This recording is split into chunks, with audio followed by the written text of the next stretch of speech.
जिसमें हम समस्याओं का समाधान ढूंढते हैं। आज है हमारे साथ हम सेक्टर के राष्ट्रीय प्रवक्ता शिशिर कौंडिन्य। सबसे पहले आपका कार्यक्रम में स्वागत है। बहुत बहुत धन्यवाद आपका और आपके दर्शकों। पहला सवाल, उद्योग विभाग की महत्वाकांक्षी परियोजना में बहुत आवेदक हो गए, लगभग 26,000 के आसपास। सरकार ने 200 करोड़ का फंड निर्धारित किया था, इसको सरकार कैसे देखेगी? देखिए, मैं आपको स्पष्ट कर दूं आपके चैनल के माध्यम से कि उद्योग विभाग ने कई योजनाओं को इंट्रोड्यूस किया है और उन योजनाओं का लाभ हमारे यहाँ के लाभार्थी ले भी रहे हैं और अलग अलग जगहों पे अलग अलग तरीके की योजनाएं वहाँ सरकार द्वारा चलाए जाने की योजना है और सरकार उसको पूरा भी करने जा रही है। लेकिन चूंकि क्या है कि एक बारगी बहुत कुछ संभव नहीं है, तो धीरे धीरे करके, और चूंकि बेरोजगारी एक बहुत बड़ी समस्या है और उसको लेकर के सरकार ने इनिशिएटिव लिया है। पूरी उम्मीद है कि सरकार उसको खासतौर से बेरोजगारी को लेकर के जो उद्योग विभाग द्वारा योजना इंट्रोड्यूस की गई हैं वो लागू होंगी और मैक्सिमम लोगों को इसका लाभ मिलेगा। बाढ़ का अस्थायी निदान क्या सरकार ढूंढ पाई है या इसमें कितना वक्त और लगेगा? अभी बिहार के कुछ जिले बाढ़ प्रभावित हैं। देखिए, मैं आपको स्पष्ट कर दूं कि बाढ़ को लेकर के जो पूर्व की स्थिति थी और जो आज की स्थिति, दोनों जो है वो अलग अलग है।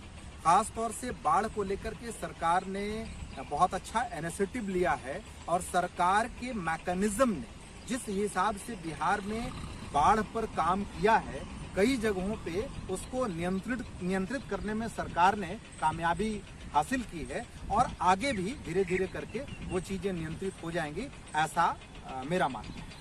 बिहार में लगभग 1 करोड़ लोग ऐसे हैं जिनके परिवार के लोग तारी पर आश्रित हैं। तो क्या तारी प्रोसेसिंग को लेकर रामविलास पासवान जी भी पहले कहते थे और अब तो वो इस दुनिया में नहीं रहे।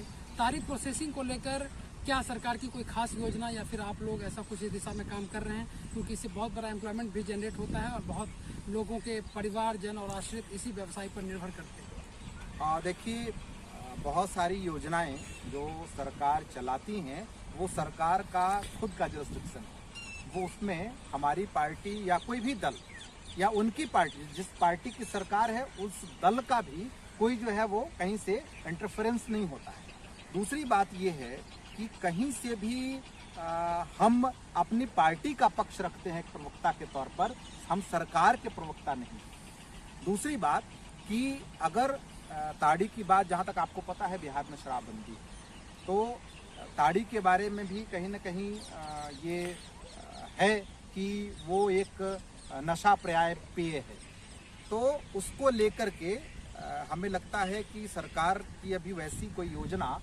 नहीं है। आगे की चीज़ें आगे होंगी, वो देखा जाएगा। सरकार कुछ विचार कर रही होगी या ये सरकार के अधिकार क्षेत्र में है कि वो इस प्रोसेसिंग को लेकर के करती है या नहीं करती। आप एनडीए के घटक दल हैं और किसानों को लेकर देश में अभी कई सारी बातें चल रही हैं।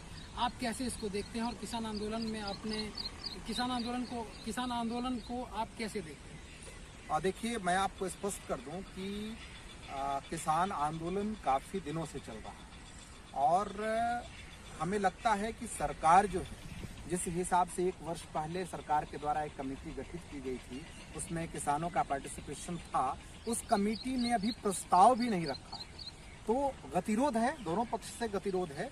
तो मेरा जहाँ तक मानना है कि वो कमेटी अपना प्रस्ताव भी रखे और सहूलियत से, आपसी बातचीत से ये जो गतिरोध है वो खत्म हो, हमारी पार्टी का ऐसा मानना है।